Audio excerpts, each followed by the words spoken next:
New tonight, this year's Party at the Park with a purpose focused on helping storm victims in the Fox Valley.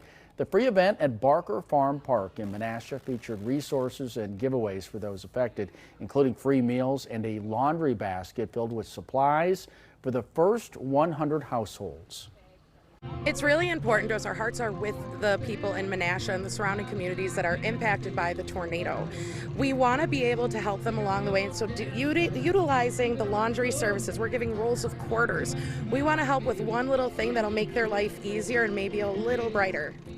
There were also free raffles, both for kids and adults, helping replace some of those items lost or damaged in the tornado.